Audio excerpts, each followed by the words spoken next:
Hey, ¿qué pasa, peña? Durante los años 70, el director danés Jens Jørgen Thorsen tuvo una idea polémica que molestó a todo un continente: hacer una película de Jesús LGTBI, donde mantendría un triángulo amoroso con María Magdalena y con Juan el Bautista. Por presiones de la reina de Inglaterra, del propio Papa y de muchos estados europeos, jamás logró hacerla, pero no se rindió. Siguió buscando una subvención para llevar a cabo un proyecto profano sobre Jesucristo. Por fin, en 1989, consiguió el dinero para realizar una película sobre una segunda venida de Cristo, en París, en los años 90. Esta vez, y volverá para liderar un grupo palestino, secuestrar aviones, sufrir sus estigmas a balazos y muchas más locuras. Aunque sobre todo reflexiona sobre lo que le pasaría a la Iglesia Católica si Jesús vuelve a la tierra. ¿Sería algo para celebrar? ¿Sentirían que su negocio está en riesgo? Y yo qué sé, supongo que queréis conocer más de esta locura. Lo primero, ¿cómo se titula? La peli se bautizó como Jesús vender Tibaj, que se podría traducir al castellano como Jesús regresa, y se estrenó en Dinamarca en el año 1992. Antes de entrar en ella quiero mencionar algo. Durante más de 20 años estuvo perdida hasta que alguien la subió a internet. Por culpa de eso, su historia había quedado olvidada. Si entráis en YouTube, nadie ha hablado de ella, ni hay fragmentos. Es un Los Media que estamos resucitando aquí, así que acomodaros a la silla y disfrutad de la primicia. La historia arranca en un vertedero donde un hombre está predicando. En su discurso encontramos ciertas similitudes entre la época de Jesús y los tiempos actuales. El rollo del fin del mundo, una sociedad colapsada, un pueblo sin esperanza. El contexto ideal para la proliferación de profetas. Si no hubiera fallados. Quiero decir, es una señal bíblica sobre la llegada del Hijo de Dios. París, 1992, el Arco del Triunfo. De los cielos desciende una figura luminosa. Realmente es un croma feo con transparencia al 40% y un 200% de saturación de brillo, pero echemos la imaginación. No puedo. Qué cosa tan cutre, por Dios. Yo sí que me he quedado frío, Jesús. Yo qué sé, nunca dijimos que la venida de Cristo fuese glamurosa. El tipo desciende en mitad del camino, que en el siglo XX es una carretera. Todo es más complejo y peligroso. Jesús contempla un mundo que le es ajeno, pero está alegre por volver a estar vivo. Lo primero que hace es dar un paseo para reconocer el entorno. No me digáis por qué, pero intenta resucitar una estatua haciendo la magia soplar polvo de hadas. Pero Dios no le ha dado trucos nuevos. Por lo tanto, prosigue su camino. Cruza el Sena, sube las cuestas de Belleville, visita la Place de Tourtre, Tertre, si te lo digo en castellano duro.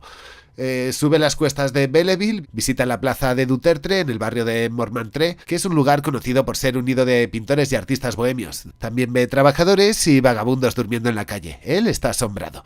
Desorientado, accede a los jardines de una residencia que resulta ser la Embajada de Israel. Curioso primer sitio al que llegar. Por la puerta salen un montón de personas. ¡Ay, Dios mío! Se trata de un secuestro. Un grupo pro-palestino está asaltando el edificio y ha hecho como rehén al embajador y al resto de diplomáticos. Alguien intenta escapar. ¡Pum! Es disparado en la cabeza. No hay concesiones. Bueno, yo qué sé, parece que al menos los efectos especiales han mejorado un poco, no mucho. Asumo que la pelea que estamos viendo está creíble. La víctima cae desplomada sobre Jesús. ¿Hará como con Lázaro? No tiene tiempo. Es apuntado por una de las asaltantes que lo rapta junto al resto de la comitiva israelí. Próximo destino, el aeropuerto. Pero espera, ¿por qué uno de los terroristas lleva un megáfono en la mano? ¿Cuál es el plan? ¿Entrar a gritos pegando tiros? Ah, mira, pues sí. ¿Qué hacen estos guardias? Deberían de detener la amenaza. Están haciendo el gilipollas. De hecho, los tipos están usando de escudo humano a la gente. ¿What? No me sorprende mucho, son policías. Míralos que inútiles. Bueno, entre que estamos viendo todo este desastre, destruyen la garita de control de pasaportes. Mini crítica al tema de las fronteras. En medio de este caos y de este sinsentido, el propio director Thorsen decide hacer un cameo como jefe de la torre de control del aeropuerto. Por si todo ya no era lo suficientemente loco, bueno, pues hay más. En estas, que los terroristas llegan a la pista de aterrizaje, acceden a un avión, y cuando están a punto de cerrar las compuertas deciden tirar por las escaleras a uno de los secuestrados y poner el avión en marcha, lo que hace que aún todo tenga menos sentido. Pero reconozco que está divertido. Destino Libia, con Gaddafi. Por si andáis muy desorientados, que sepáis que toda esta secuencia está haciendo alusión al periodo entre 1970 y los 80, que se dieron un montón de secuestros de aviones. El más salvaje tal vez sea el de Dawson Field, aunque también es poco conocido. Ese día se secuestraron 5 aviones de manera simultánea, y fue, al igual que en la película, un grupo pro-palestino, la FPLP, o Frente Popular para la Liberación de Palestina. Que sepáis que es el peor ataque que ha sufrido la aviación civil. 4 de los 5 secuestros resultaron exitosos y 1 fallido. Además, terminó con una explosión de película, haciendo volar las aeronaves por los aires. Pero volvamos con el metraje. Los secuestradores, para tener contenta a la tripulación, deciden poner barra libre de alcohol. ¿Y Jesús? ¿Dónde está Jesús? Bueno, pues teniendo una conversación con una de las secuestradoras, fisuras, que acaba llevándolo al baño del avión. Allí, en un sitio pequeño y sucio, Cristo pierde su virginidad. Mientras siente orgasmos por primera vez, va teniendo como flasazos. Pam, María Magdalena, pam, pam, predicando y arrastrando esa enorme cruz. Pam, pam, pam, pam, pam, pam, el mejor orgasmo de su vida. Pam, también el primero. Pam, pam, pam. Cuando acaba, siente que ha visto la luz, ha tenido una revelación, el mundo es maravilloso, no solo es sufrimiento y comer orejas. Las autoridades, para terminar con el secuestro, han decidido hacer pasar un aeropuerto cercano por el de Trípoli, poniendo unos carteles y unas palmeras, plan sin fisuras. Los pasajeros, en el rato en el que Jesús estaba conociendo su cuerpo junto a la chica, han tenido tiempo para emborracharse. Cristo se sienta al lado de un sacerdote que no cree sobre su existencia, es más, le llama blasfemo. Cuando aterrizan, las autoridades los tienden una trampa, momento que aprovecha la secuestradora para salvar a Jesús y huir en un descapotable. Cuando la policía abre fuego, acaba con todos los secuestradores y también con 2 policías disfrazados de árabe que forman parte del engaño. Supongo que eso es reflejo instintivo. Vamos, que aunque fueran sus compañeros, los vieron así vestidos y no pudieron evitarlo. Tras el tiroteo, comienza una frenética persecución en un Citroën ZX. Ni la policía ni Jesus Christ se apartan. Todo mal. Llueven disparos que alcanzan a Jesús dejándole los mismos huecos que los romanos cuando le colgaron de la cruz. El descapotable da una curva a 35 km por hora y logra despistar a los guardias que chocan y chocan y chocan y chocan. Finalmente se resguardan en un hangar que es asaltado por el ejército y Jesús es detenido. Y al igual que ocurre con el personaje bíblico, es interrogado por las autoridades. Y al igual que en el texto santo, llegan a la conclusión de que es un agitador. Solo que antes fue líder profeta y ahora líder de un grupo armado. Cuando le preguntan quién es, responde Jesucristo, lo que complica mucho más la situación. Además, el cura no le hace ni un poco la cobertura. Considera que es un peligro que un tipo que se hace pasar por Cristo lidere una banda armada. Y al igual que hace San Pablo, el cura reniega de él 3 veces. Tras ser señalado como culpable por un representante de la iglesia, el jefe, Jesús, tiene algo que contar de cómo se ha llevado su legado. My name is Jesus, and I came from my Father. Oh, Jesus. Y como os podéis imaginar, si sabéis algo de la Biblia, pues acaba entre rejas. ¿En París? No, en Venezuela, que era el lugar de origen del avión. Has awakened worldwide protest. Demands for his execution have been raised by Muslim and also, of course, Christian societies all over the world.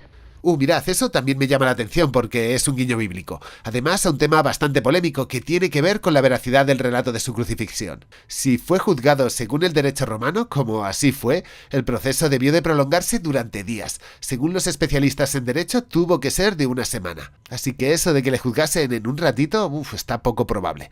De antemano, creo que ya sabéis el resultado. Culpable. Condenado a muerte, también, como la última vez. Otro sacerdote diferente del avión llega a prisión para perdonarle los pecados y orar juntos. We pray alone.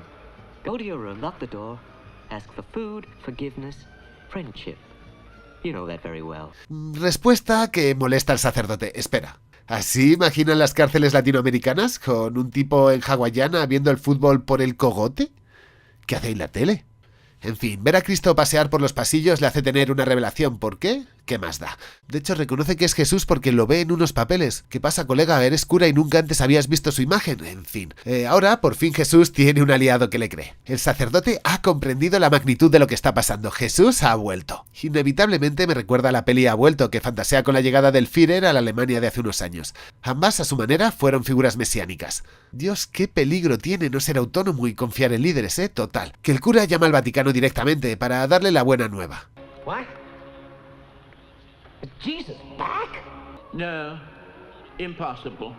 Va corriéndose la voz y finalmente llega hasta el Papa. La verdad, no sé si está refiriéndose a Pablo VI o a Juan Pablo II, pero la caracterización es de lo peor que he visto en mi vida. En cuanto a la referencia con el nene entre las piernas mientras el Papa está en su hora de no molestar, pues puede sonar trillado, pero vino justamente un año antes de que se desatasen todos los escándalos. ¿Profético? No, la verdad es que era un secreto a voces. Total, que el pontífice es informado, pero como no lo ve muy claro, envía una comitiva a investigar el milagro. Tal vez me pase de suspicaz, pero teniendo en cuenta que están en Latinoamérica y por cómo es la escena, me recuerda mucho a cuando el ejército boliviano fue a comprobar la muerte del Che. Pero dejando de lado esa referencia histórica, como es algo nuevo y no todos los días Jesús vuelve, no hay un procedimiento como el que sí tiene la iglesia para los exorcismos. Así que tienen que improvisar alguno. Ven que tiene unos estigmas y ¡pam! Listo. Es un hombre santo. Y en ese preciso instante Jesús se levanta. ¿Un 10? De veras, un 10 a como una imagen resume 2000 años de historia. De hecho, ponte la replay. A Dios rogando y con el mazo dando. Cristo le recuerda su situación. Why are you celebrating? I'm in the same shit as last time. In prison, condemned to death, like last time. En ese preciso instante ocurre una iluminación, es decir, alguien de producción enciende un foco tras Cristo para que acto seguido el cámara abra diafragma y queme la imagen. ¿Mágico? No, solo horrible. En el Vaticano han programado una reunión de urgencia. It is, in fact, the most serious threat ever. Jesus Christ has returned. Ok, como siempre. Nadie se lo toma en serio, pero los enviados hablan y confirman que es cierto. ¿Cómo afrontar la crisis? Ya asustados empiezan a asimilar el golpe. Y es que fuera, en la calle, el Mesías podría ser muy peligroso para los intereses de la Iglesia. He could be very dangerous out there. Ay, mirad esa carita. Entonces, ¿qué hacer con Jesús? ¿El único cardenal jesuita? Por si no estáis al tanto, los jesuitas son una orden religiosa que funciona como una especie de brazo intelectual de la Iglesia, a diferencia de los franciscanos, por ejemplo, que se centran en la pobreza. En fin, el jesuita lo ve claro. Dejar que se quede en la cárcel y que el destino siga su curso.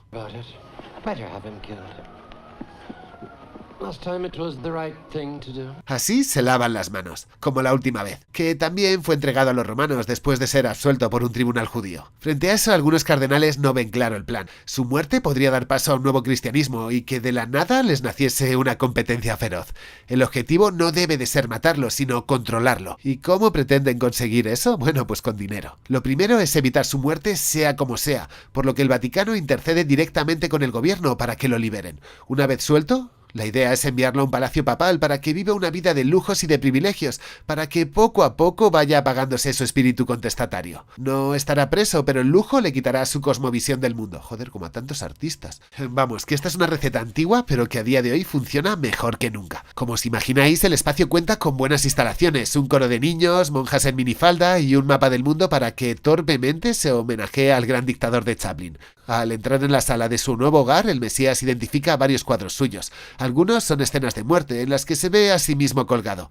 Dios, está feo eso, es explotativo. Y Jesús está viendo ahora cómo han estado explotando las imágenes de su muerte, y creo que no le gusta. Creo que a nadie le gustaría ver su imagen muerta para generar impacto sobre el espectador y crear fieles. Aunque, bueno, qué reprochar. La fórmula es muy similar a la que usan para venderme refrescos. Jesús se asoma por la ventana de su palacete, y allí, en sus jardines, ve a dos viejos borrachos. Vaya, esto se va a poner simpático. Ahora voy a ver cómo rearma a sus 12 apóstoles. Al lado suyo, Jesús cumple una especie de milagro de los panes y los peces, pero con ginebra y con whisky. Y los tres juntos huyen del palacio para robar en tiendas, pasear por la campiña francesa, cruzarse con ovejas y poco más. Peña, os prometo que en mi vida he visto una película que se desinfle como se ha desinflado esta. Llevamos unos 40 minutos de peli comentada y faltan otros 40 donde os garantizo que ya no va a pasar nada más. Todas las buenas ideas que han sembrado sobre la crítica a la institución religiosa o al dogma se diluye. Es decir, pasamos 15 minutos viendo a Jesús ir de aquí para allá con una infernal banda sonora que no pinta nada. Cuando por fin este sinsentido de escenas se termina, lo hace para enfrentarse a un predicador que amenaza con el fin del mundo y que es totalmente irrelevante. En esa secuencia acumula un montón de transeúntes que lanza contra la policía. Al lado de los antidisturbios se encuentra la iglesia. El cardenal solicita la detención de Jesús y para que los guardias lo reconozcan entre la multitud, uno de los religiosos le dará el beso de Judas.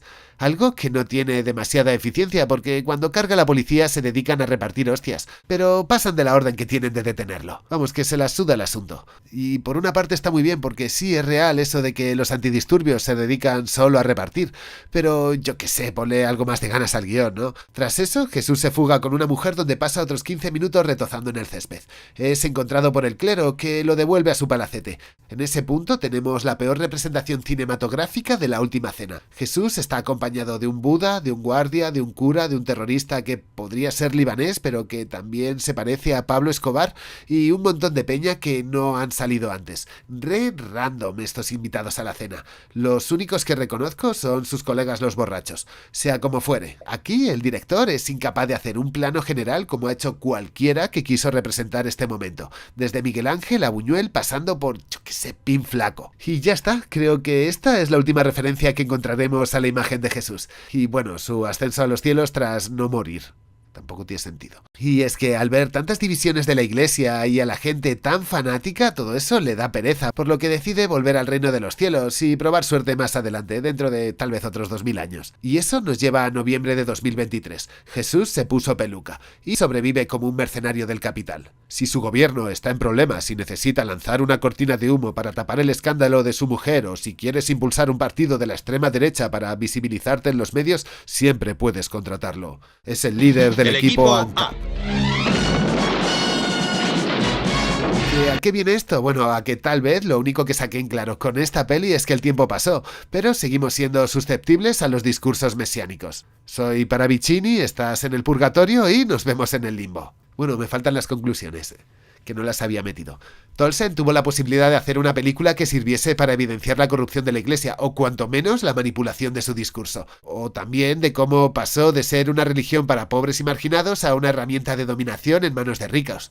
De hecho, también pudo no solo centrarse en una crítica a la iglesia, sino afrontar qué significaría para Cristo enfrentarse a nuestra realidad. O podría haber reflexionado sobre la forma de vida materialista que llevamos, la ausencia de filosofía, que sigamos después de 2000 años con los mismos problemas, o que aunque la sociedad aparentemente se vea más moderna, de una manera sofisticada es igual de salvaje. Pero no, nada de eso. Y si alguna idea de esas aparece es por mera casualidad. Así que mi recomendación personal, echad un ojo a los 40 primeros minutos, luego os prometo que no va a pasar nada de nada. ¿Y qué pasó para que en la segunda mitad y con todo a su favor tropezase tan estrepitosamente? Me temo que el problema es únicamente del guión y de la falta de ganas que le puso el director a la redacción. Además pasa otra cosa, se nota demasiado que este tipo pertenece a otra época. Las escenas de cama gratuitas, los chistes que consisten en gente bailando y otra serie de cosas que perdonas al principio porque la historia es entretenida, pero que se vuelve insoportable cuando baja el ritmo frenético de los 40 minutos.